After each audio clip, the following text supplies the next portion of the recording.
देखते रहिए माँ शक्ति। आज स्वाध्याय चंद्र कुमार क्रमांक 1282, दिन रविवार, तारीख 10 अगस्त 2025। आज हमारे बीच में आदरणीय एस सी सिंह साहब, जो हेल्थ सेंटर बीएसएनएल का जेवर से हैं। आज आपका जो विषय है वो गायत्री मंत्र का अर्थ चिंतन भाग 10। उसमें जो विशेष ले रहे हैं, देवस्य शब्द का तत्व दर्शन। आप ज्यादा समय लेते हो, आदरणीय सिंह साहब से निवेदन करते हैं आज का उद्बोधन जारी करें, आदरणीय धन्यवाद सर। एक बार हम लोग गुरु मंत्र के माध्यम से चेतन सत्ता को प्रणाम करें और फिर आज का स्वाध्याय चिंतन प्रणाम किया जाए। ओम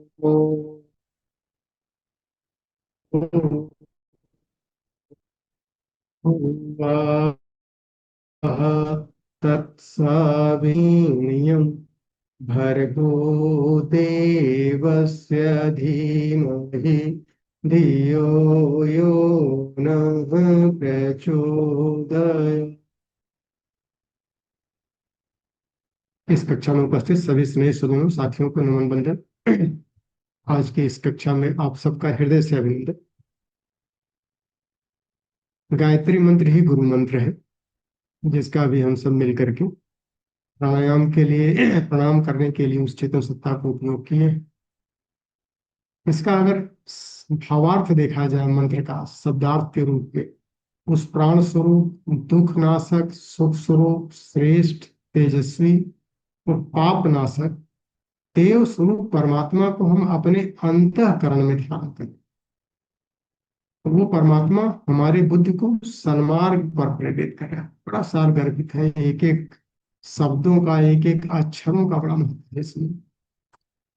आज 9वां भाग के बाद 10वां भाग है। 9वें भाग में हम लोगों ने भर्गो शब्द लिया था।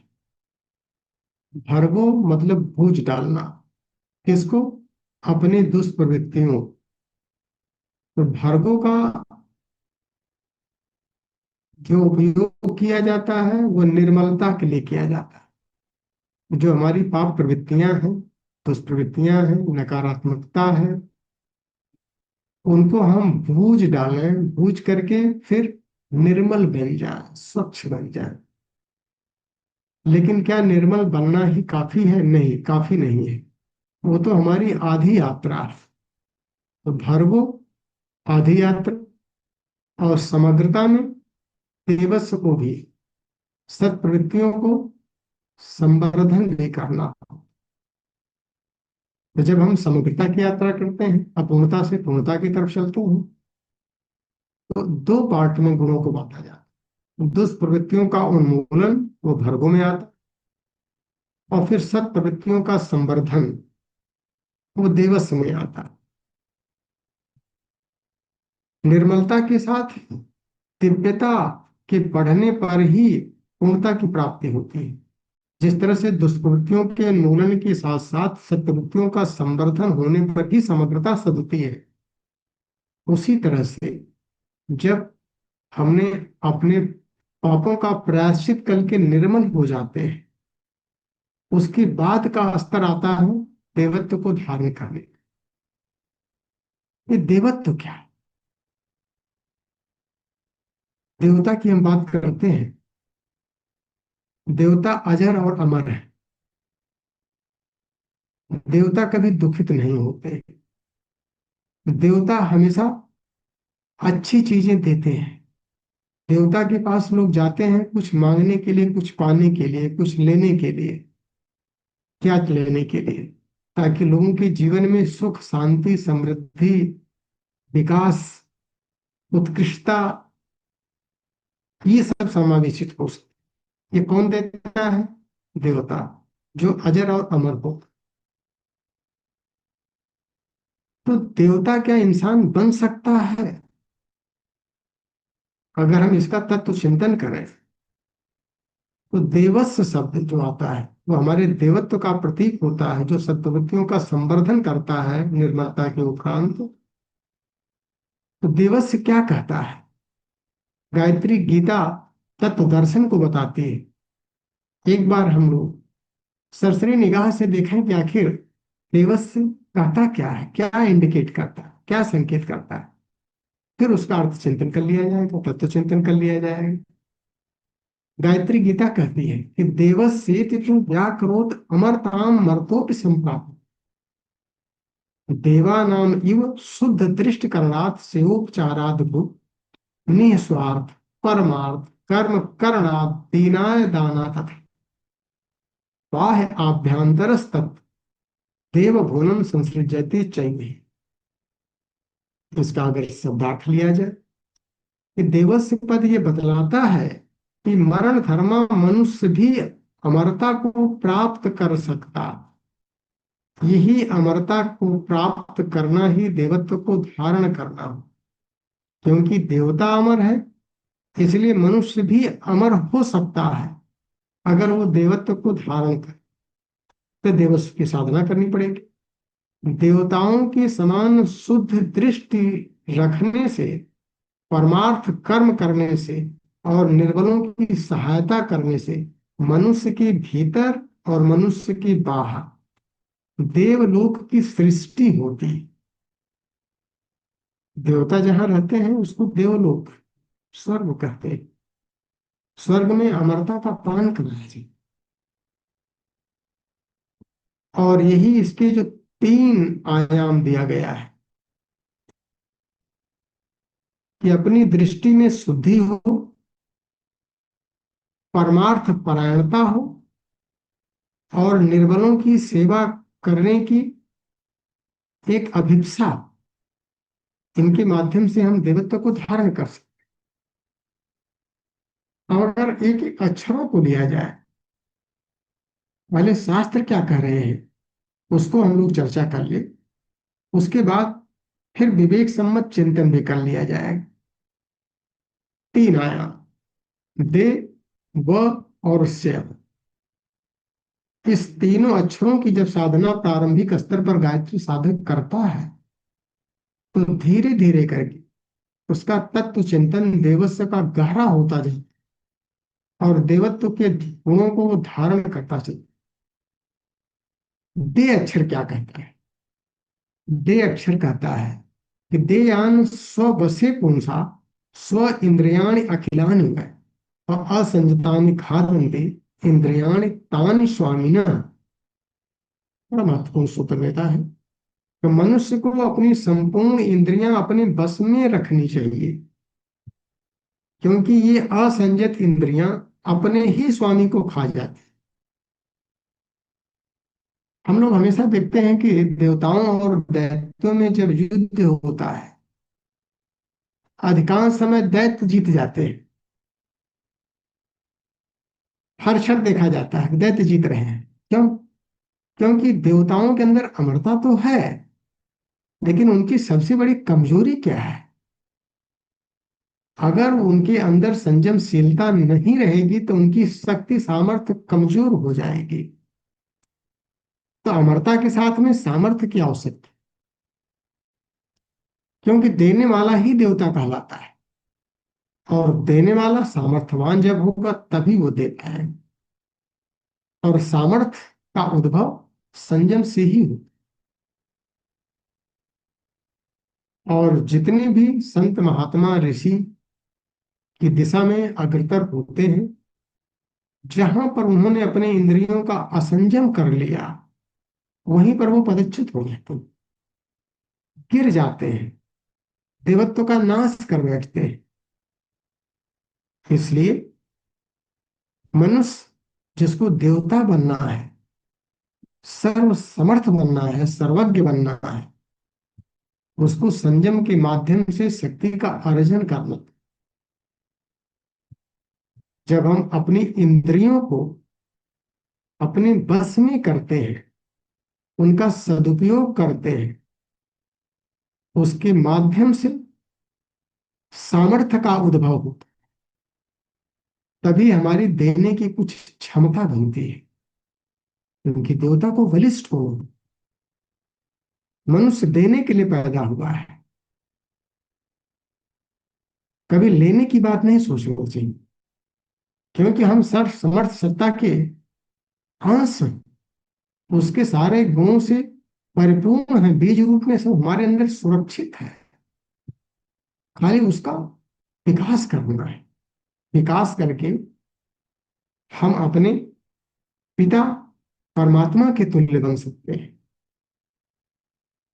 इंद्रियों का संयम एक आयाम। दूसरा आयाम क्या है? वह अक्षर। वह क्या करता है? देवस्व में वह अक्षर बस नित्यम पवित्र सन बाह्य आभ्यंतरस्तथा और यतः पवित्रतायाम ही राजते अति प्रसन्न। मनुष्य को बाहर और भीतर सब तरफ से पवित्र होकर रहना चाहिए,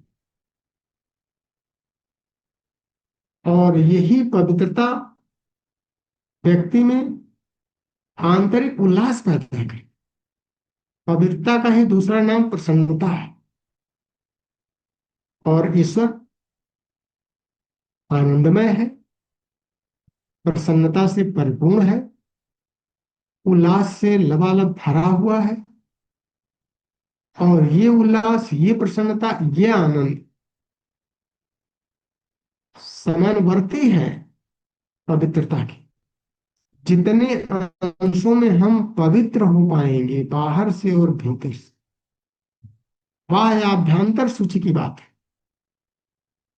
बाहरी स्वच्छता और आंतरिक पवित्रता, जितने अंशों में हम बढ़ा सकते हैं उतने अंशों में हम देवत्व को धारण कर सकते, उतने अंशों में हम सर्वज्ञता को प्राप्त कर सकते, उतने अंशों में हम प्रखरता को विकसित कर सकते।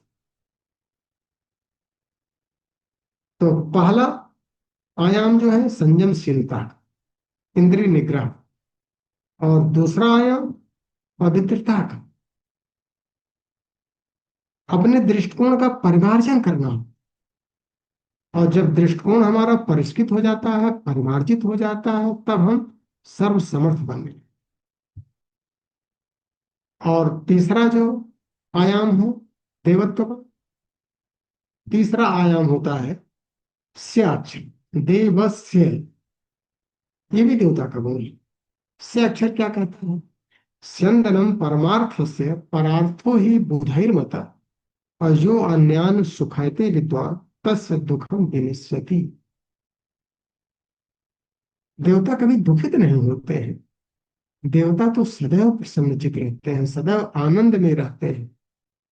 अमरता अजरता के साथ साथ उनके अंदर प्रसन्नता का और आनंद का गुण रहता है, हर क्षण आनंद।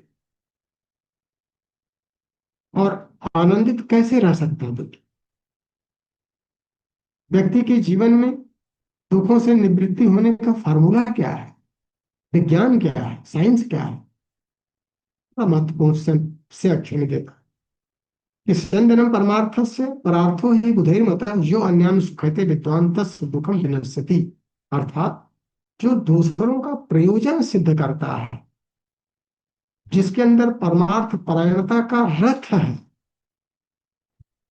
ऐसा बुद्धिमानों ने कहा है कि जो विचारवान दूसरों को सुख देता है उसका दुख स्वतः दूर हो जाता है। ये विज्ञान है, ये साइंस है। अगर हम परमार्थी बन जाते हैं, दूसरे के जीवन को उत्कृष्टता की दिशा में ले जाने के लिए प्रयासरत रहते हैं, जो निर्बल हैं उनको सबल बनाने के लिए पुरुषार्थ करते हैं, तो हमारा दुख जो आने वाला है वो स्वतः सुख में रूपांतरित होता चलेगा। तो इस तरह से अगर देखा जाए तो देवत्व के तीन आयाम, दे, व और स्य। दे कहता है संयमशीलता, उसी से सामर्थ्य का उद्भव होता है। और जब तक हम संयमी नहीं बनेंगे तब तक सामर्थ्य नहीं आएगा, और जब तक सामर्थ्य नहीं आएगा, सर्वज्ञता नहीं आएगी, तब तक हम दूसरे का कल्याण नहीं कर सकते, दूसरे को कुछ अच्छी चीज दे नहीं सकते। दूसरा आयाम पवित्रता का है कि हम अपने दृष्टिकोण को परिष्कृत रखें, शुद्ध रखें, पवित्र रखें, उत्कृष्ट चिंतन की तरह। ये भी देवता की। और तीसरा परमार्थ परायणता का। देवत्व का संवर्धन, जितना हमारे अंदर परमार्थता विकसित होती जाएगी, जितनी हम अंशों में परमार्थ परायणता की तरफ आगे बढ़ते जाएंगे, उतने ही अंशों में हमारा देवत्व का संवर्धन होता जाएगा। ये शास्त्रों की बात रही। अब अगर हम इसके अर्थों पर चिंतन करें कि शास्त्र कहते क्या है, उनका क्या निचोड़ है, तो आते हैं कि जीवन का लक्ष्य क्या है। मनुष्य जीवन का, इसी मनुष्य जीवन में, मनुष्य के इस शरीर में तीन तरह के इंसान, तीन तरह की जीवात्मा रहती है। एक को बोलते हैं नर मानव, जो दिखता भी मनुष्य की तरह से है, होता भी मनुष्य की तरह से है। वो अपने काम से काम, अपने मतलब से मतलब, न किसी का अच्छा करता है न किसी का बुरा करता है, सिर्फ लेने और देने का व्यापार करता है। वो सामान्य मनुष्य कहलाता है। अर्थोपार्जन, ताकि उसकी जीविका चलती रहे। और एक जो अधोमुखी होता है, अपने चिंतन चरित्र और व्यवहार से घिरा हुआ व्यक्ति होता है, मनुष्यत्व से नीचे उतर जाता है, उसको हम नर पशु कह सकते। वो स्वार्थी होता है, और स्वार्थ इतना संकीर्ण होता जाता है, उसकी सोच इतनी सीमित दायरे में होती है कि अपने हित के लिए वो दूसरे का अहित कर बैठता है। अपना वैभव बढ़ाना, अपना यश बढ़ाना, अपना सम्मान बढ़ाना, लोग हमारे पास आते रहे, हमारी प्रशंसा करते रहे, उसके लिए वो गलत काम भी कर सकता, दूसरे का नुकसान भी कर सकता अपने फायदे के लिए। इस तरह के मनुष्यों को नर पशु कहते हैं। और इसी श्रेणी में अगर हम और नीचे गिर जाएं, स्वार्थ संकीर्णता हमारे ऊपर इतना हावी हो जाए कि हम किसी भी तरह का नकारात्मक काम करने में पीछे नहीं हटते हैं, अपने चिंतन को इतना निकृष्ट कर लेते हैं, इस श्रेणी के व्यक्ति को नर पिशाच भी कहते हैं, जिसका आज के समाज में काफी बोलबाला है। और नर मानव का, अगर हम उत्कृष्टता की तरफ चले, देवत्व की तरफ चले, श्रेष्ठता की तरफ चले, तो वही मनुष्य उसी खोल में, जो सामान्य मनुष्य का खोल है, जो नर पशु नर पिशाच का खोल है, उसी में अगर हम अंतःकरण को परिष्कृत कर ले, रूपांतरित कर ले, तो हमारा व्यक्तित्व जो है वो देवत्व को धारण कर लेगा। उसमें हम क्या करते हैं, देवत्व का जो परमार्थ परायणता का गुण है, उसको इतना विकसित करते हैं कि अपना नुकसान उठा करके भी अगर हम दूसरे का फायदा करने लगते हैं, परमार्थ परायणता में वृद्धि करने लगते हैं। किस कास्ट पर? अपने नुकसान के कास्ट पर। अपने को सीमित कर लेते हैं और अपने व्यक्तित्व का विस्तार करते हैं, तो व्यक्ति देवत्व को ध्यान देता है, उसको देव मानव कहते हैं। ये तीन तरह की कैटेगरी होती है, देव मानव, नर मानव और नर पिशाच या नर पशु।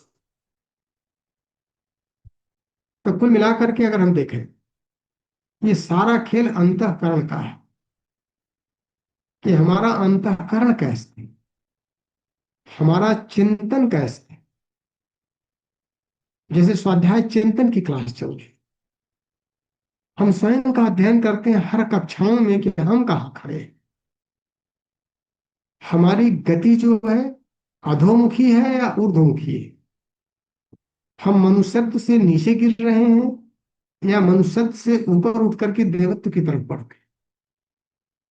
तो चिंतन में जब श्रेष्ठता होती है, ऊर्ध्वगामिता होती है, और चरित्र में प्रखरता, क्योंकि ये सारा प्रैक्टिकल हमको अपनी लैबोरेटरी में करना है। इसी लैब में जो हमारा शरीर दिया है, बड़े भाग्य मानुष तन पावा, सुर दुर्लभ सदग्रंथन का ये साधन है। साधन धाम मोक्ष कर द्वारा। मोक्ष किसको मिला है? देवताओं को, अजर अमर हो गए। हम भी अजर अमर हो सकते। इस साधन का सदुपयोग कर अंतःकरण को पूरी तरह से परिमार्जित, परिष्कृत और परिवर्तित करें। परिष्कृत कैसे हो? दृष्टिकोण के परिवर्तन से, जिसमें गुण कर्म स्वभाव, इसमें उत्कृष्टता लाने की आवश्यकता है। दिन प्रतिदिन, क्षण प्रतिक्षण, हर क्षण अहरनिश स्वाध्याय का। आहार स्वाध्याय के लिए शास्त्र रिकमेंड करता। स्वाध्याय मतलब पुस्तक पढ़ना नहीं, स्वयं का अध्ययन कर कि हमारे व्यक्तित्व में, हमारे अंतःकरण में कितना रूपांतरण सकारात्मक होता चला था, और जितने अंशों में हम अपने को रूपांतरित करेंगे उत्कृष्टता की दिशा में, चिंतन में श्रेष्ठता, चरित्र में प्रखरता और व्यवहार में शालीनता के साथ में, उतने अंशों में हम देवत्व को धारण करते चलते हैं। अंतःकरण का रूपांतरण ही परम पुरुषार्थ है। अपना सुधार संसार की सबसे बड़ी सेवा है। सुधार क्या करें? अंतःकरण। अंतःकरण के ही खोल में आत्मा का निवास। आत्मा का सबसे करीबी वस्त्र हमारा अंतःकरण है। हमारा मन, हमारी बुद्धि, हमारा चित्त, जिसमें संस्कार सुरक्षित है, और हमारा अहंकार, इन चार मूल तत्वों से ही हमारा अंतःकरण बनता है। उसी को अंतरात्मा भी कहते हैं। और यही अंतरात्मा के अंदर आत्मा का वास होता है। और जब तक ये अंतरात्मा संस्कारों से आच्छादित रहती है, तब तक जीवात्मा होती है। और जब हम संस्कारों का उच्छेदन कर लेते हैं, कुसंस्कारों को हटा करके सुसंस्कारों की स्थापना करना, और सुसंस्कारों से भी आगे चल करके उत्कृष्टता के स्तर पर उनसे निवृत्त हो जाना। न कुसंस्कार से मतलब, न सुसंस्कार से। शुद्ध स्वरूप में जब हम स्थित हो जाते हैं, उसी को स्वरूपावस्था कहते हैं, और वही देवत्व की पराकाष्ठा है। उस स्थिति में हमारा जो अपना स्वरूप है, आत्म स्वरूप में अवस्थित हो जाता। और इसी को ध्यान में रखते हुए जीवन के दो लक्ष्य, आत्मनो मोक्षार्थम जगत हिताय, बड़ा इंपॉर्टेंट सूत्र है। स्वामी विवेकानंद ने जब रामकृष्ण मिशन की स्थापना किया था, तो उसका निचोड़ निकाल के लाए। उद्देश्य क्या है? किस उद्देश्य से इसकी स्थापना की जा रही? आत्मनो मोक्षार्थम जगत हिताय, संसार की सच्ची सेवा करते हुए आत्म कल्याण कर जाना। और यही आत्म कल्याण जब आत्म स्वरूप में अवस्थिति बनती है, हम स्थित हो जाते हैं। और आत्म स्वरूप में स्थित होना ही आत्मनो मोक्षार्थम है। आत्मबोध जिसे कर सकते हैं, आत्मज्ञान जिसे कर सकते हैं। और जब हमारे अंदर चिंतन उत्कृष्ट होने लगेगा, तो धीरे धीरे करके मैं क्या हूं, इसका उत्तर अंदर से मिलने लगता है, बाहर से नहीं। बाहर से तो कथा कहानी चलती रहेगी। क्या मैं शरीर हूं? जब तक हम शरीर भाव में रहते हैं, शरीर से आसक्ति रहती है, तब तक हम शारीरिक परेशानियों से उलझते रहते हैं। शारीरिक रोग पैदा होते ही रहेंगे। और जैसे हम शरीर भाव से ऊपर उठ जाते हैं, फिर प्रश्न आता है, क्या मैं मन हूं? वहां पर भी आता है, नहीं, शरीर भी एक साधन है, मन भी एक साधन। फिर उससे आगे की गति चलती है। क्या मैं बुद्धि हूं? नहीं, मैं बुद्धि भी नहीं, क्योंकि ये सब नश्वर है, ये सब परिवर्तनशील है। शरीर भी जन्म लिया है तो मरेगा ही, जीर्ण शीर्ण हो, लेकिन मैं अजर और अमर हूं, क्योंकि देवता अजर अमर है। इसका मतलब क्या हुआ? इसका मतलब ये हुआ, हमको अपने दृष्टिकोण को परिवर्तित करते रहना पड़ेगा। जब तक हम शरीर भाव में ने मैं शरीर हूं, तब तक हम देवत्व को धारण नहीं कर सकते। जब तक हमारे अंदर भाव रहेगा नहीं मैं मन हूं, तब तक हम देवत्व से बहुत दूर रहे। जब तक हमारे अंदर ये भाव रहेगा मैं बुद्धि हूं, तब तक भी हम देवत्व से दूर। स्टेप बाय स्टेप क्रम से एक एक सीढ़ी साधक को साधना के माध्यम से आगे बढ़ना होता है, ऊपर उठना होता है। और एक आयाम ऐसा आ जाता है कि जब इस नश्वर जगत के परे साधक अपनी दुष्प्रवृत्तियों का उन्मूलन करके सत्प्रवृत्तियों का संवर्धन करके और दुष्प्रवृत्तियों और सत्प्रवृत्तियों के परे हो जाता है, ये उत्कृष्टतम अवस्था आती है। तब वो बोध करता है कि मैं ईश्वर अंश, महान अविनाशी आत्मा हूं। और जब उसके अंदर आत्मभाव जागृत हो जाता है, आत्मबोध होने लगता है, आत्मज्ञान का एहसास होने लगता है, तब उसको अमरत्व की प्राप्ति होती है। तब वो देवता बन पाता है। क्योंकि जब तक उसके अंदर शरीर भाव रहेगा, मानसिक भाव रहेगा, बौद्धिक भाव रहेगा, चित्त और संस्कार जब तक उसके जीवित रहेंगे, जब तक उसका अहंकार रूपांतरित नहीं हो, तब तक वो मरण धर्मा मनुष्य ही रहेगा। अमरत्व को प्राप्त देवता नहीं बन सकता। और यही लक्ष्य परम पूज्य गुरुदेव ने जब गायत्री परिवार की स्थापना की तो रखा कि संसार की सच्ची सेवा करते हुए आत्म कल्याण करेगा। रास्ता क्या है? कि मनुष्य के अंदर देवत्व का अवतरण हो। और जब मनुष्य अपने अंदर देवत्व का अवतरण कर लेगा, मतलब चिंतन चरित्र और व्यवहार के माध्यम से अपने व्यक्तित्व का रूपांतरण कर लेगा, अंतःकरण को परिष्कृत और पवित्र कर लेगा, तब उसके अंदर सद्गुण समाहित होंगे और वो आत्मिक अवस्था में जीने लगेगा। हर क्षण उसके अंदर वो बोध रहेगा कि मैं ईश्वर अंश, महान अविनाशी आत्मा हूं। इस बोध में जीने लगे। इसी को स्वरूपावस्था कहते हैं। यही कैवल्य स्थिति है, यही समाधि है।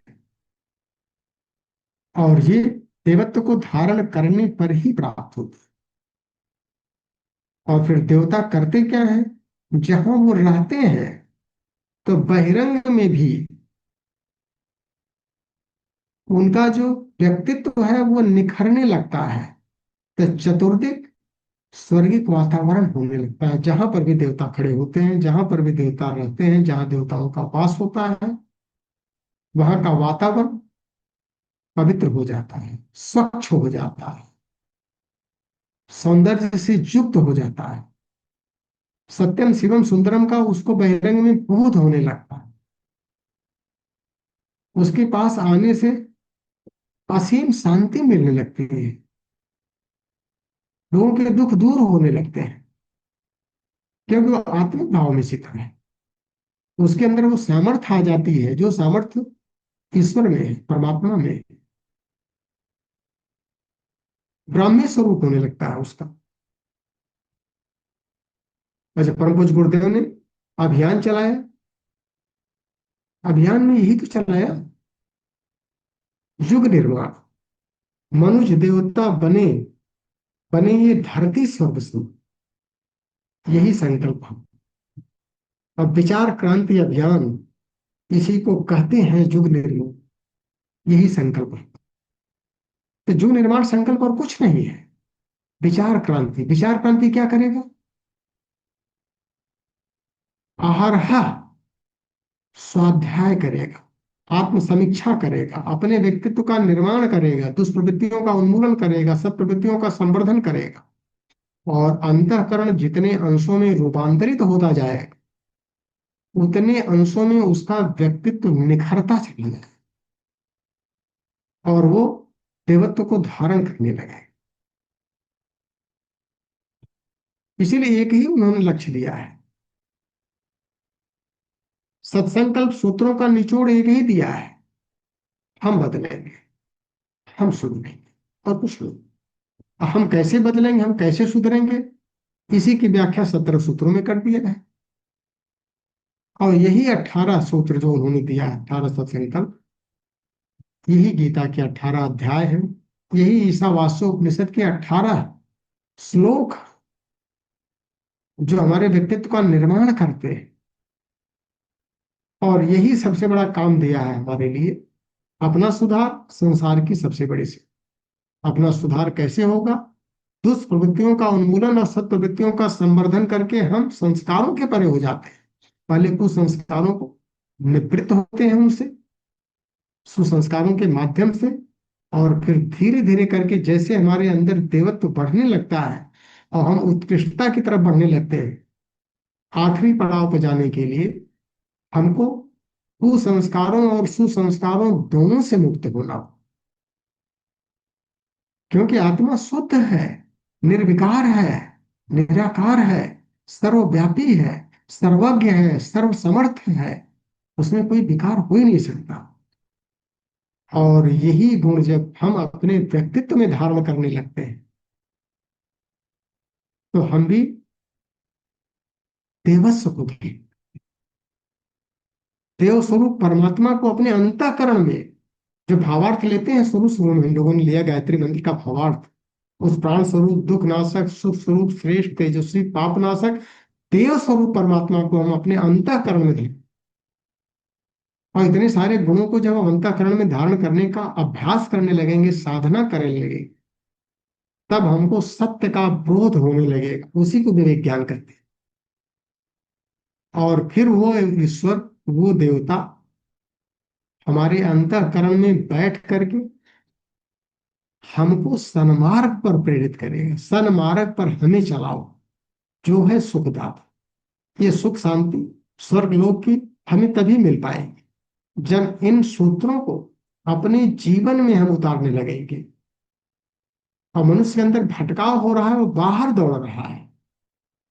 गायत्री की साधना में बाहर नहीं दौड़ना है, हमको अंतर जगत में डुबकी लगा करके एकाग्रता के साथ में आगे बढ़ना है, उत्कृष्टता की तरफ बढ़ना है।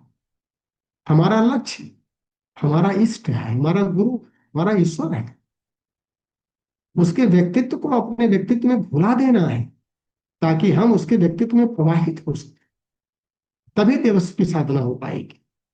तो देवस्व की साधना की जो 3 आयाम, संयमशीलता, पवित्रता और परमार्थ परायणता, इसी से हमारे अंदर देवत्व जागरण हो जाए, अंतःकरण परिष्कृत और पवित्र होगा।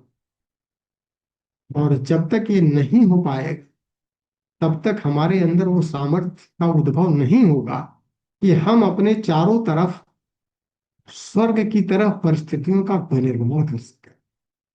स्वर्गीय परिस्थितियां तो तभी पैदा होंगी जब हमारे अंदर देवत्व का जागरण, सिर्फ दृष्टिकोण का परिवर्तन करना है, दृष्टिकोण का परिमार्जन करना। अब परम पूज्य गुरुदेव ने इसको ध्यान में रखते हुए जो कर्मकांड की क्रिया पद्धतियां शुरुआत किया है, दिया है बच्चों को। खड न्यास करना है, पहला मंत्र शुरू। ओम अपवित्र पवित्रो वा सर्वावस्थाम गतुक वा यह स्मरेत पुंडरीकाक्ष स वाह्य आभ्यंतर शुचि।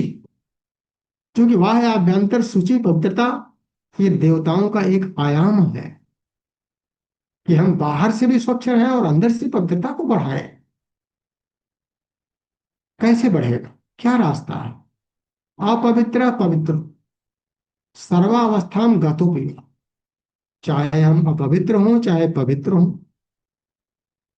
चाहे बैठे हों चाहे उठे हों, चाहे सोए हों चाहे खड़े हों, जिस भी अवस्था में हों, गतिशील हों या स्थिर हों, सर्वावस्थाम गतोपि यह स्मरेत पुंडरीकाक्षम। जो पुंडरीकाक्ष का स्मरण करता है। पुंडरीकाक्ष क्या है? हमारा दृष्टिकोण। पुंडरी कमल को कहते हैं। अक्ष, देखने की जो हमारी शैली है, दृष्टि जिसे कहते हैं। जब दृष्टि हमारी कमलवत हो जाती है, निर्लिप्त हो जाती है, अनासक्त हो जाती है, तब हम बाहर और भीतर से पवित्र हो जाते हैं। तो जब भी हम उपासना में बैठते हैं, तो बाहरी स्वच्छता के साथ में हमको देखना होता है कोई मलिनता तो नहीं है, हमारी बुद्धि में कोई बुद्धि तो नहीं है, सद्बुद्धि है कि नहीं है, शुद्धि है कि नहीं है, कितने अंशों में हमारा अंतःकरण पवित्र है। और इसी के साथ जब हम आगे बढ़ते हैं, तब आचमनी करते हैं। और आचमनी का भाव तीनों शरीरों को, पांचों कोषों को, सातों कोषों को शुद्ध करना, पवित्र करना, ताकि हम देवत्व को धारण कर सकें, उस सविता देवता के गुणों को धारण कर सकें। फिर न्यास करते हैं। न्यास में हम क्या करते हैं? देवत्व का ही तो संवर्धन करते हैं। ओम वाल में आप शेष तो मुखे, मुख से देवत्व को धारण करना है। हमारी वाणी में भी ऐसी समस्वरता निकलनी चाहिए कि जो लोगों को प्रसन्नता दे, लोगों को शांति दे, लोगों को सुकून दे। हम आहार भी ऐसा ग्रहण करें जो हमारे शरीर के लिए स्वस्थप्रद हो, मन के लिए शांतिप्रद हो, सबके लिए लाभकारी। नसोर में प्राणोस्तु, नाक के माध्यम से हम श्वसन क्रिया भी करते हैं और सुगंध और दुर्गंध को भी लेते हैं। और हमारा दृष्टिकोण अगर पवित्र होता है, तो सदैव सुगंध ही मिलती है, दिव्यता के गुण हमारे गंध में आने लगते हैं, और परिष्कृत प्राण ही हम ले पाते हैं, दूषित प्राण को अंदर नहीं लेते हैं। अक्षोण में चक्षुरस्तु, आंख तो हमारे पास है, लेकिन आंखों में देखने की जो क्षमता है वो दिव्यता से युक्त है कि नहीं है। हमारी देखने की शैली, अगर हमारे दृष्टिकोण में परिवर्तन होता है, तो दृष्टि ही सृष्टि बन जाती है। हमारा जीवन जैसा हमारा दृष्टिकोण होगा, जैसी हमारी देखने की शैली होगी, देखने में जितनी पवित्रता का भाव हमारे अंदर हो, उतने ही हमारा बहिरंग पवित्र, सुव्यवस्थित, सुविकसित होता चला जाएगा। निर्भयता आती जाएगी। उसी तरह से कानों की पवित्रता, सभी इंद्रियों की पवित्रता के साथ में वो पूरे शरीर की पवित्रता, कि जो भी हमारी ज्ञानेंद्रियां हैं, जो भी हमारी कर्मेंद्रियां हैं, जो उनका यथार्थ धर्म है, सत्यम शिवम सुंदरम की तरफ बढ़ने का जो कदम है, इंद्रियों का सदुपयोग जब उस एंगल पर होने लगता है, तो हमारा दृष्टिकोण परिष्कृत और पवित्र होता है। उतने अंशों में हम देवत्व को धारण करने लगे। इसीलिए उपासना के पहले न्यास किया जाता है, पवित्रीकरण किया जाता है, आचमनी की जाती है। सबके लक्ष्य में एक ही चीज रहता है, उस प्राण स्वरूप, दुख नाशक, सुख स्वरूप, श्रेष्ठ, तेजस्वी देव स्वरूप परमात्मा को धारण करने का। कैसे धारण करेगा? जब अंतःकरण पवित्र हो। तो जितने अंशों में हमारा मन परिष्कृत हो जाता है, निर्मल हो जाता है, जितने अंशों में बुद्धि में शुद्धि आ जाती है, चित्त के विकार जितने अंशों में कुसंस्कार मिट जाते हैं, अहंकार जितने अंशों में गलित हो जाता है, उतने ही अंशों में हमारा अंतःकरण परिष्कृत हो जाता है, दृष्टिकोण परिमार्जित हो जाता है। उतने ही अंशों में हम व्यक्तित्व का निर्माण करते हैं। और ये गुण विकसित होता है साधक को विज्ञान में कोष में। व्यक्तित्व का निर्माण विज्ञान में कोष का विषय, वहां से हम गवर्न होते हैं। ये कारण शरीर है, जिसकी खोल में हमारी आत्मा रहती, इसीलिए इसको अंतरात्मा कहते हैं। अंतःकरण ही अंतरात्मा है, एक साधन है ये। मन बुद्धि चित्त अहंकार हमारे साधन है, लक्ष्य नहीं है। इनको परिष्कृत करना हो, इनके अंदर देवत्व को बढ़ाना हो। आज के जो सूत्र दिए गए हैं, और उसी तरह से हम देखें कि जैसे स्वामी विवेकानंद ने रामकृष्ण मिशन को बनाने के लिए जो सूत्र लिया, आत्मनो मोक्षार्थम जगत हिताय, परम पूज्य गुरुदेव ने गायत्री परिवार को बनाने के लिए इसी सूत्र को लिया कि अंतःकरण में देवत्व का जागरण हो और बहिरंग में स्वर का अवतरण हो। एक ही सूत्र। उसी तरह से स्वामी दयानंद सरस्वती ने जब आर्य समाज की स्थापना की तो उन्होंने भी लिया त्रिमंतो विश्वमार्जम, पूरे विश्व को आर्य बनाना है, श्रेष्ठ बनाना है। पूरे विश्व के चिंतन में उन्होंने समग्रता की बात की है। चिंतन, चरित्र और व्यवहार हर मनुष्य का विश्व स्तर पर श्रेष्ठ हो। आर्य, आर्य मतलब श्रेष्ठता से होता, उसके अंदर देवत्व का धारण हो। जब हम मनुष्य के स्तर से अपने व्यक्तित्व को ऊंचा करने लगते हैं, तभी हम कह सकते हैं कि हम गायत्री का साधन कर दिया है, देवत्व का जागरण करना। और जब तक हम देवत्व का जागरण नहीं करेंगे, तब तक हमारे चतुर्दिक, चाहे हमारे परिवार में, हमारे समाज में स्वर्गिक वातावरण नहीं हो। और ये बात सबके ऊपर लागू होती है, क्योंकि जैसी हमारी दृष्टि होती है वैसी ही हमारी सृष्टि होती है। देखने का नजरिया हमारा, वही हमारे जीवन क्रम का विकास करता है। अगर दृष्टिकोण में संकीर्णता है, स्वार्थपरता है, मलिनता है, तो हमारा जीवन बदबू से भरा हो, दुख से, पीड़ा से हमेशा लबालब भरा। और जितने अंशों में हम पवित्र और परिष्कृत होते चले जाएंगे, प्रखर होते चले जाएंगे, उतने अंशों में हमारे अंदर प्रसन्नता आएगी, आनंद आएगा, सुख शांति आएगी। और बहिरंग की परिस्थितियां व्यक्ति को प्रभावित नहीं कर पाए, वह द्वंद्वों से परे होने लगेगा। सुख और दुख के थपेड़े उसको प्रभावित नहीं कर पाएंगे। बहिरंग के सुख से, साधनों से वो सुखी नहीं हो। और बहिरंग में कोई व्यवधान आता है, कोई विपत्ति आती है, तो उससे उसका व्यक्तित्व प्रभावित नहीं होता है, अंदर से उसका आनंद सदैव बना रहता है। तो हम चाहेंगे कि अब इस पर कुछ चर्चा परिचर्चा में, तो ये तो कंटिन्यूस चलता रहेगा। एक एक उदाहरण अगर लेते चलेंगे तो उस पर कुछ चर्चा हो जाए, ताकि स्वाध्याय चिंतन में हम सब मिलजुल करके चिंतन करें। क्योंकि इस पर बहुत बहुत साधना धन्यवाद रणजीत सिंह साहब, किया गया सभी लोग है, इसके अनम्यूट हैं। विषयों की साधना किया गया है, इसके शब्दों की साधना की गई है। ऐसी स्थिति में कहीं पर कोई व्यवधान आता है, तो उस पर अपने अनुभव के माध्यम से हम बिंदु रख सकते हैं। क्योंकि जो भी साधक इस रास्ते पर चलता है, उसको ढेर सारे व्यवधान तो आते ही आते हैं, और उन व्यवधानों को पार करके साधक परिष्कृत और पवित्र होता चला जाता है, तभी अपने इष्ट के पास पहुंचता है। चलिए, सभी लोग अनम्यूट हैं, किसी कोई जिज्ञासा, कोई क्वेश्चन है, पूछ सकते हैं, फिर बाद में सिंह साहब बोलेंगे। सर, एक छोटा सवाल ये है कि नाम जप और वैदिक जप या गायत्री जप, दोनों में क्या अंतर है? कई बार व्यक्ति कहता है कि हर एक व्यक्ति को गायत्री जप नहीं करना चाहिए, पहले नाम जप करना चाहिए, कुछ ऐसा भी है क्या? जप यज्ञ सबसे बड़ी यज्ञ है सर। और जहां आपका श्रद्धा और विश्वास जमता है, वही श्रद्धा और विश्वास ही ईश्वर के रूप में फलदायी होता है। हम्म, तो श्रद्धा महत्वपूर्ण है।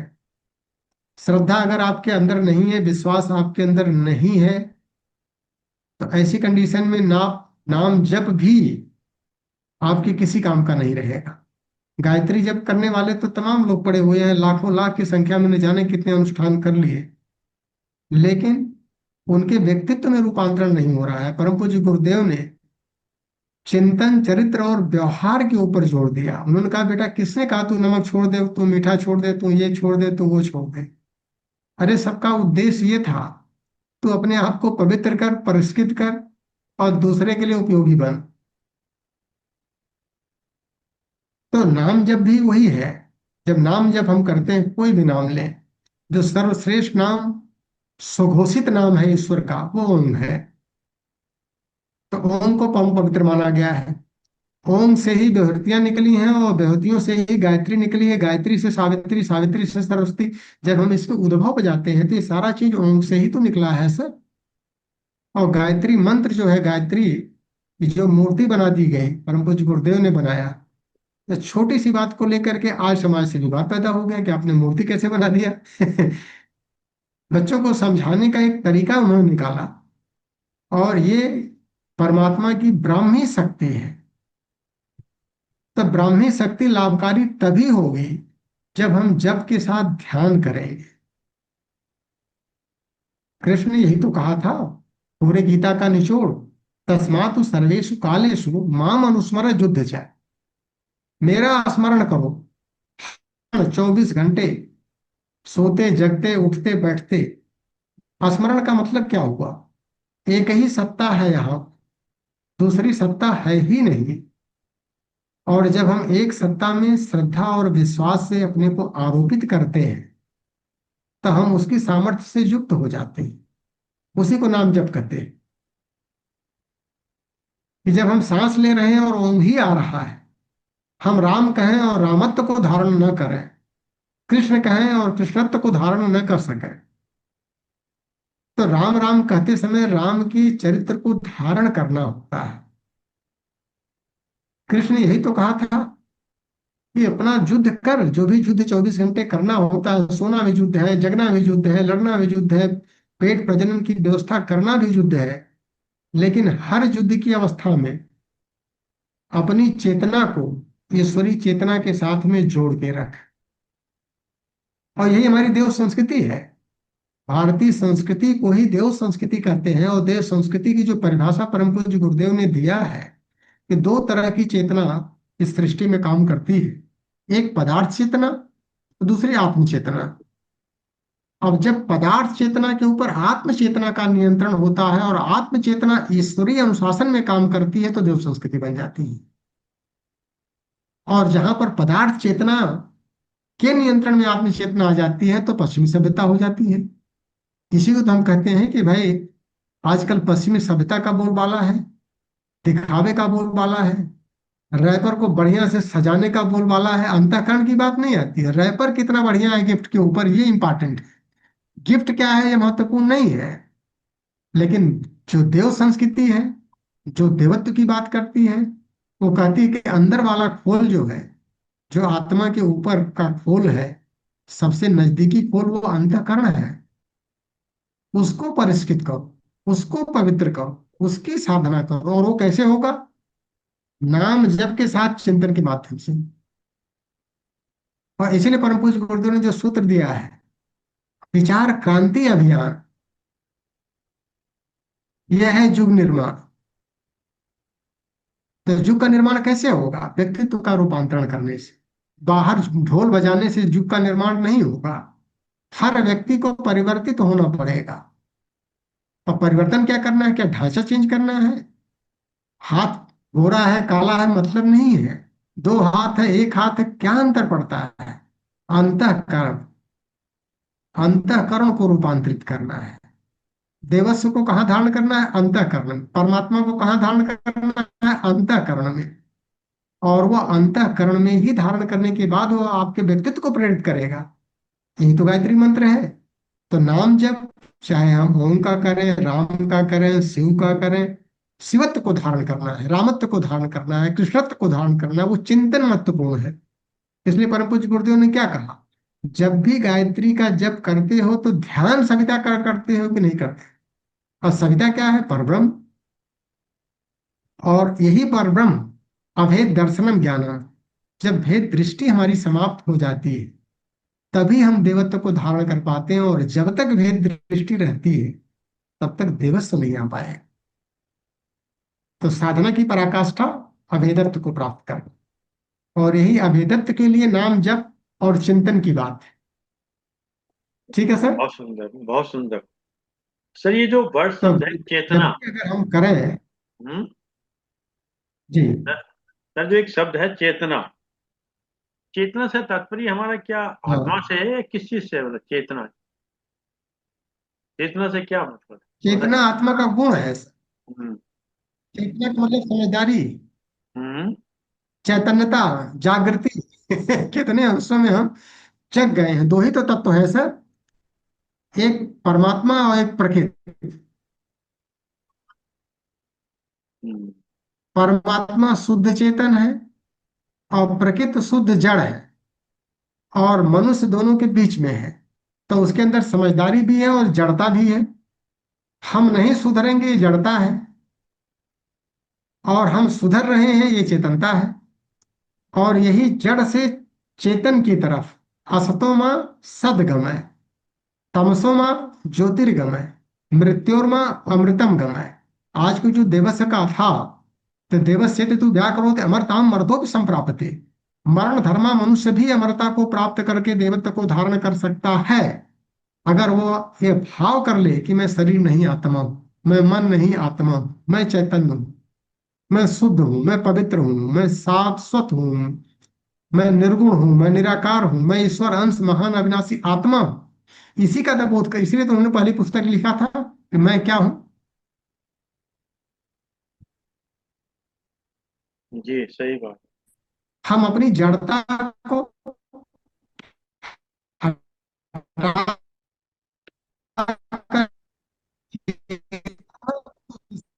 में अग्रसर हो गए।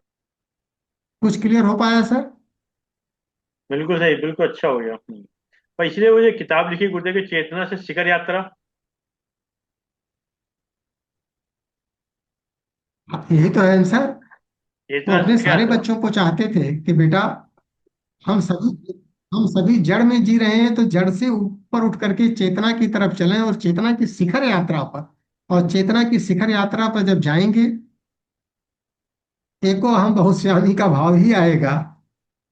क्योंकि एक ने बहुतों को बना करके खाली लीला कैवल्यम कर रहा है, और जब हमारे अंदर वो बोधत्व प्राप्त होगा कि हम उसी का अंश हैं, उसी का स्वरूप है, उसी को स्वरूपावस्था कहते हैं, उसी को योग कहते हैं। योगस चित्त वृत्ति निरोधा, चित्त की वृत्तियों का निरोध करने पर योग होता है। हम्म। तदा द्रष्टुम स्वरूपे अवस्थानम। और जब चित्त की वृत्तियों का निरोध करके योग को साध लेते हैं, तो हमारी स्वरूप में स्थिति बन जाती है, हम परमात्म स्वरूप हो जाते हैं। यही चेतना की शिखर यात्रा है। हम पदार्थ तो जड़ है, फिर पदार्थ चेतना का क्या अर्थ है? ये आपके सुनील जी पूछ रहे हैं आजमगढ़ से। अ, प्रणाम। पदार्थ तो जड़ है, हम्म। फिर पदार्थ चेतना का क्या अर्थ है? पदार्थ जड़ है, बिल्कुल सही, बहुत बढ़िया सुनील जी ने प्रश्न किया। हम्म। पदार्थ जड़ है, लेकिन उसके अंदर जो चेतना है, मतलब उसका जो बाहरी आवरण जिसकी तरफ हम आकर्षित होते चले जा रहे हैं। आप ये देखिए कि एक सुरती, एक तंबाकू, एक बीड़ी पीने वाला, उस बीड़ी के प्रभाव में, उस तंबाकू के प्रभाव में कितना ग्रसित हो जाता है, ये जानते हुए भी। लेकर पीने वाला, लेकर तो जड़ है, लेकिन उसका आकर्षण कितना तेज होता है कि उसको खींच ले जाता है। वो जानता है कि हम इसको पिएंगे तो मरेंगे, रोगी बनेंगे, ज्यादा आहार ले लेंगे तो अपना स्वास्थ्य चौपट कर बैठेंगे। लेकिन उस आहार में जो आकर्षण होता है, उसी आकर्षण को एक फिक्टिशस चेतना कह सकते हैं, क्योंकि वो भी परमात्मा से ही उत्पन्न हुआ है, यहाँ दूसरी सत्ता है ही नहीं। प्रकृति भी परमात्मा ने ही उत्पन्न किया है। इसी को माया कहते हैं, और गायत्री को महामाया। चिद रूपिणी महामाया दिव्य तेज समन्विते, तिष्ठ देवी शिखा बंद। जो हम लोग सूत्र बोलते हैं, यही तो है कि माया के ऊपर महामाया का आधिपत्य है। और महामाया ये परमात्मा की ही एक शक्ति है, जो लीला कैवल्यम कर रही है। उसी को पदार्थ चेतना कहते हैं। उसके अंदर आकर्षण जो है, गुब्बारे के अंदर बच्चा आकर्षित होता चला जाता है, गुब्बारे की चेतना खींच रही है उसको। एक नशेड़ी नशा की तरफ बड़े तेजी से भगता चला जा रहा है। एक कुकर्मी व्यक्ति जड़ता की तरफ जा रहा है, जड़ में उसको सौंदर्य दिखाई पड़ता है। ये शरीर जड़ ही तो है, जड़ में कितना आकर्षण देखिए। तो लेकिन जब आप इन भ्रांतियों से अपने को दूर कर लेते हैं, और पवित्र और परिष्कृत अंतःकरण को कर लेते हैं, तब ईश्वरीय चेतना से आपकी सहजता स्थापित होती है। इसीलिए परम पूज्य गुरुदेव ने जो सत्संकल्प सूत्र दिया, उसका पहला सूत्र दिया, ईश्वर को सर्वव्यापी और न्यायकारी मान करके उसके अनुशासन को अपने जीवन में उतारेंगे। अनुशासन हम लोग भूल गए, अब गुरुदेव के पीछे पीछे चल पड़े। पकड़ना था उनका अनुशासन, पकड़ना था उनका व्यक्तित्व, पकड़ना था उनका चरित्र चिंतन और व्यवहार। उसको छोड़ करके अब कहीं फोटो के पीछे जा रहे हैं, तो कहीं संस्था के पीछे जा रहे हैं, कहीं हवन यज्ञ के पीछे जा रहे हैं, न जाने कहाँ कहाँ जा रहे हैं। उन्होंने अनुशासन को कहा है। अनुशासन को जीवन में धारण करेंगे तो वहां पर शिष्य और गुरु के बीच में भेद को समाप्त करने की बात है। तभी हमारी साधना सफल मानी जाएगी। जब तक गुरु और शिष्य में भेद है, तब तक हमारी शिष्यत्व की साधना संपूर्ण नहीं। इसीलिए साधक को अपने व्यक्तित्व में गुरु तत्व को प्रवाहित करना होता है और अपने को गुरु तत्व के अंदर विलीन करना होता है। और ये चीज अनुशासन से ही आ पाएगी। और इसके 4 चरण: सामीप्य, सालोक, सारूप, सायुज्य। पहले हम गुरुदेव के समीप जाएं। और गुरुदेव के समीप कैसे जाएंगे? किसी बिल्डिंग और संस्था में जाकर के उनके समीप नहीं जाया जा सकता है। बार बार वो सत्ता कह रही है, मैं व्यक्ति नहीं विचार हूं। मेरे इन हड्डियों के ढांचों को मत देखो, मेरे इस कपड़े को मत देखो। जैसे ये कपड़ा पहने हैं वैसे ये भी कपड़ा पहने हैं। मेरे अंदर जो आत्मीयता है, जो प्रेम है, जो उद्गार है, जो अभिव्यक्ति है, जो मैं बताना चाहता हूं अपने अनुभव के माध्यम से, उससे जुड़, विचार क्रांति से जुड़। तब अनुशासन का पालन कर पाएंगे। इसलिए जड़ में भी चेतना होती है जो हमको आकर्षित करती है, और उसी जड़ की चेतना से तो हम प्रभावित होते चले जाते हैं कि हमारी विकृत चेतना ही जड़ की तरफ आकर्षण ले जाती है। और जब उसके ऊपर आत्म चेतना का नियंत्रण हो जाता है, अंतर आत्मा के अंदर जो चेतना प्रस्फुटित होती है आत्मा की, जिसके अंदर अजरता और अमरता और दिव्यता का बोध है। पदार्थ तो नश्वर है, आज है कल खत्म हो जाएगा। किसी की अवस्था 1 साल, किसी की 2 साल, किसी की 10 साल, किसी की 20 साल, किसी की 100 साल, 50 साल। ये सारी यही तो अवस्थाएं पदार्थों की हैं, प्रतिदिन रूपांतरित होते चले जा रहे हैं। तो उसमें हम क्यों आकर्षण खोज रहे हैं? और जो हमारी पश्चिमी सभ्यता है वो उसी के आकर्षण में तो जा रही है। मकान बना लिया, बिल्डिंग बना लिया, ये बना लिया, गाड़ी बंगला ताम झाम, इनके आकर्षण में उलझ गए। ये साधन है गायत्री के लिए, गायत्री साधक के लिए साधनों की बहुत आवश्यकता है, लेकिन साधनों में चिपकना नहीं है। ये साधन है, साध्य नहीं है।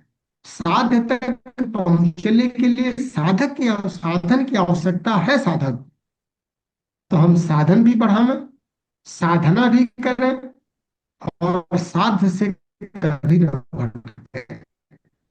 साध्य हमारा इष्ट है, हमारा लक्ष्य है, हमारा गुरु है, हमारा ईश्वर होता है। लेकिन और अच्छा हो गया होगा। नहीं, कुछ नहीं, सब सब क्लियर है, सब निर्मल, सब आनंद है। आनंद में डुबकी लगा रहे हैं। ये सिंह कुछ साहब, ये प्रश्न नहीं। इसका मतलब ये हुआ कि हम आप मोटिवेट ना होके डिसिप्लिन में आए। मोटिवेशन तो कुछ समय डिसिप्लिन, के लिए होगा। मोटिवेशन का उद्देश्य डिसिप्लिन है ना सर। सबसे बड़ी साधना में जो सब संपत्तियां मिलती हैं और विभूतियां मिलती हैं, जब हम सामान्य साधना करते हैं साधन पाद में, हम्म। तो संपत्तियां मिलती हैं। हम जब तक मनोमय कोष तक की साधना है तो ढेर सारी संपत्तियां हमको मिल जाती हैं, धन दौलत ऐश्वर्य सम्मान, ये सारी चीजें मिलने लगती हैं। लेकिन हम इससे चिपके ना। इससे बहुत अगर चिपक गए तो फिर गए काम से। सीधी वहीं पर बात है। ने कहा है कि चेतना की शिखर यात्रा। इसके बाद जब हम आगे की पंक्ति में चले जाते हैं, चेतना का स्तर हमारा परिष्कृत हो जाता है, तब विभूति पाद आता है। और विभूति पाद में जब हमारी आत्मिक विभूतियां मिलने लगती है, सर्वज्ञता आती है, सर्व समर्थता आने लगती है, दैवी गुण उसके अंदर विकसित होने लगते हैं, और जो हम कल्पना नहीं कर पाते हैं वहां तक उसकी उपलब्धि होने लगती है। फिर भी साधक को रहता है कि इनसे उलझो मत। ये साधन है, ये आपको प्रोत्साहित करने के लिए है। साधन आते हैं प्रोत्साहन के लिए। न कि चिपकने के लिए। और प्रोत्साहन के माध्यम से आप अपने लक्ष्य में भटकाव मत रखिए। आपका लक्ष्य न पुनरावर्तते है, ताकि जो बड़े मान भाग्य मानुष तन पावा, सुर दुर्लभ सदग्रंथन गावा, साधन धाम मोक्ष कर द्वारा, और पाई न जेहि परलोक संवारा। अगर हमारा परलोक दुरुस्त नहीं हुआ तो सब बेकार हो जाएगा। ते परत्र दुख पावहि, सिर धुन धुन पछताए, और काल ही कर्म ही ईश्वर ही, मिथ्या दोष लगा। हम्म। जब हम अपनी चेतना को परिष्कृत करके, मोटिवेशन जरूरी है ताकि हमारी गति निर्बाध चलती रहे चेतना की शिखर यात्रा की तरफ, न कि भ्रम जंजालों की तरफ। स्पार्किंग के लिए है बस, मोटिवेशन स्पार्क कर दिया फिर डिसिप्लिन पे आ जाऊंगा। मोटिवेशन जरूरी है सर, मोटिवेशन तो जरूरी होता है क्योंकि हमारी यात्रा को गति मिलती रहे। अब आपने कक्षा अंतःकरण को 4 साल पहले आपने कक्षा स्टार्ट कराई थी, मोटिवेट किया था आपने, तब तो हमें जूम का भी आइडिया नहीं था। सर आप तो सेल्फ मोटिवेटेड है, आपको कौन मोटिवेट कर सकता है? आपका कनेक्शन परम पूज्य गुरुदेव से डायरेक्ट है। आप चेतना की शिखर यात्रा पर आपकी पूंछ पकड़ के हम लोगों का भी कल्याण हो जाता है। देखिए हमारे सेक्रेटरी साहब भी मुस्कुरा रहे हैं। अच्छा, ये जो अभी आपने पदार्थ किया, हम लोग एक पदार्थ साहब की सीधी तरफ, बात है। हाँ सर। अभी जैसे आपने बताया, हम लोग जब पदार्थ की तरफ जाते हैं, पदार्थ की तरफ जाते हैं या उसके रस की तरफ जाते हैं सर हम लोग, या उसकी लत की तरफ जाते हैं हम लोग? जो आकर्षण काय में है, पदार्थ में या रस में? अभी जो जिक्र कर रहे थे आप, अभी जो जिक्र कर रहे थे पदार्थ का, व्यक्ति का जो है पदार्थ में सर रस। हम्म, हाँ तो पदार्थ में रस मतलब हम पदार्थ की तरफ आकर्षण होते हैं तो उस पदार्थ में होते हैं या उसके रस में आकर्षण होते हैं? अब ये आपने बीड़ी का एग्जाम्पल दिया। सर, पदार्थ बीड़ी। पदार्थों का जो गुण है, पदार्थों का जो गुण है, वही गुण जो है उसमें कितनी मात्रा में तमात्मक है, उसी को तन्मात्रा कहते हैं। हम्म। और पंचभूत इसीलिए इसको भूत कहते हैं, भूतों से डरना चाहिए, महाभूत है ये। ये पांचों महाभूत, छित जल पावक गगन समीरा, ये पांचों जो है, इनका जो सूक्ष्म गुण है, जैसे आकाश का शब्द है, शब्द में हम मोहित हो जाते हैं। किसी ने हमारी तारीफ कर दिया तो हम उसके पास भागे चले जाते हैं तारीफ सुनने के लिए, कान उसके आदी हो जाते हैं। किसी ने अगर गाली दे दिया, आलोचना कर दिया, तो उससे दूर भागने लगते हैं। तो उसके गुण में ही है सर। उसी तरह से वायु तत्व जो है उसमें स्पर्श का सुख है। स्पर्श का सुख लेने के लिए लोग किस हद तक नीचे गिर जाते हैं। तो देखें, जीव जंतु पशु पक्षी, और उसी तरह से आप अग्नि तत्व में आ जाए। अग्नि तत्व में रूप का गुण है, रूप लावण्य देख करके जाना है। उसी तरह से जल में रस है। जिह्वा हमारी इतना जो है अभ्यस्त हो गई है, इस कदर आहार को लेती है कि हम अपने स्वास्थ्य को ठीक नहीं कर पाते हैं।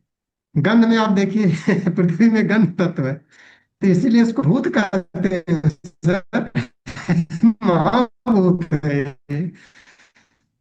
इनके सूक्ष्म गुण जो है हमको आकर्षित करते हैं, और संसार में इसके यथार्थ स्वरूप को देखना पड़ता है। उसी को दृष्टिकोण का परिमार्जन कहते हैं।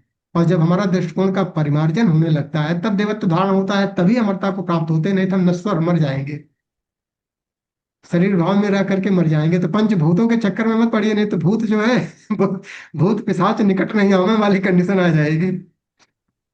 नहीं, ये इसके शरीर तो वैसे सूक्ष्म गुण पंच है तत्व से सर। ही बना है ना सर। है। शरीर जो बना है वो पंच तत्व से ही बना है, पांचों तत्व से बना है ना। और फिर पांचों तत्व के बाद जो तीन तत्व आ जाते हैं, जो आदमी देखते हैं, सर इसी वात का पित्त सुख कफ। देने के लिए तो इंद्रियां, चलिए शेखी साहब, धन्यवाद दीजिएगा। इसीलिए तो मैं कहा 10 किसी का कोई इंद्रियां प्रश्न बनाई नहीं गई हैं बना, सर, 10। कोई प्रश्न मेरे ख्याल से बन नहीं रहा, आपने सभी का जवाब दे दिया आपका। सर्वप्रथम धन्यवाद वीडियो आदरणीय अरविंद वीडियो शर्मा। वीडियो वीडियो कहाँ गई आपकी? अच्छा जी। अनिल अनिल कपूर किधर हो गए आप? सर्वप्रथम धन्यवाद हम्म,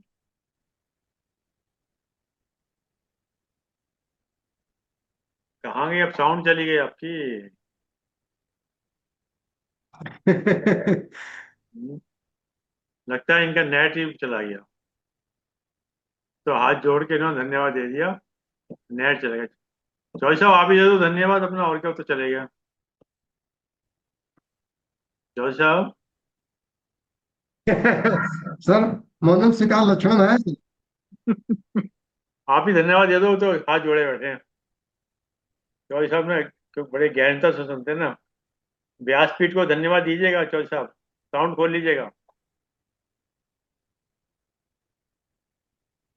सिंह साहब को बहुत बहुत प्रणाम, बहुत बहुत धन्यवाद। प्रणाम सर, और प्रणाम। और आज संयोजक महाराज जो हैं अरविंद कुमार शर्मा जी, उनको तो और ज्यादा प्रणाम। उनके कारण हम सब पकड़े जाते हैं, और पकड़ के कम से कम सत्संग साधना के बीच में आते हैं। और आप जैसे महात्माओं के कुछ शब्द सुनते हैं, कुछ अंदर जाता है।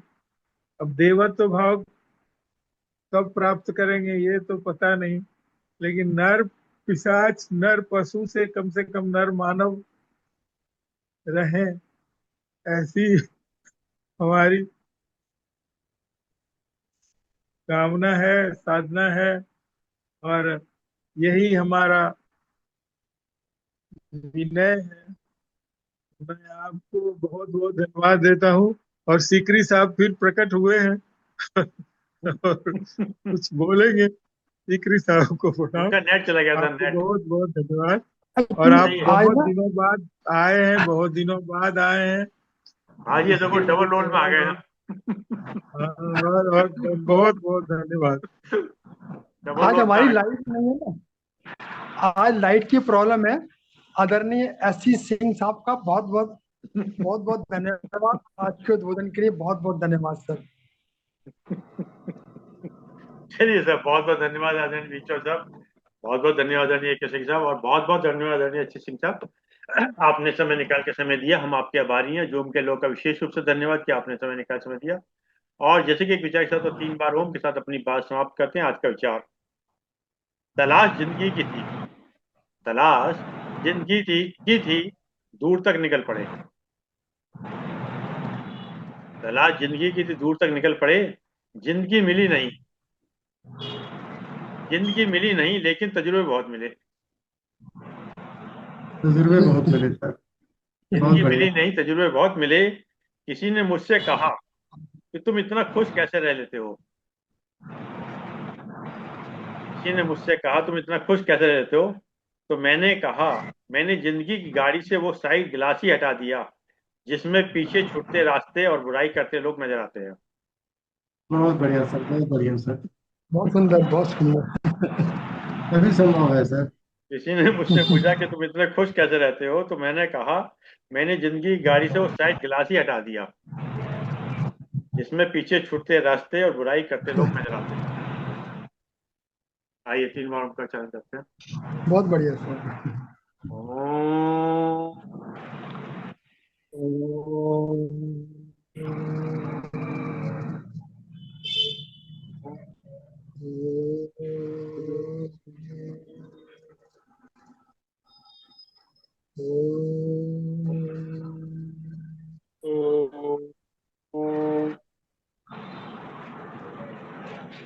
शांति, शांति, शांति।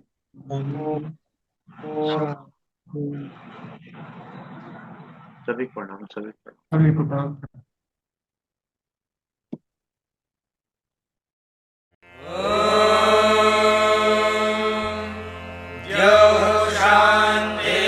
शान्तिरन्तरिक्षं शान्तिः, पृथिवी शान्तिरापः शान्तिरोषधयः शान्तिः, वनस्पतयः शान्तिर्विश्वे देवाः शान्तिर्ब्रह्म शान्तिः, सर्वं शान्तिः शान्तिरेव शान्तिः।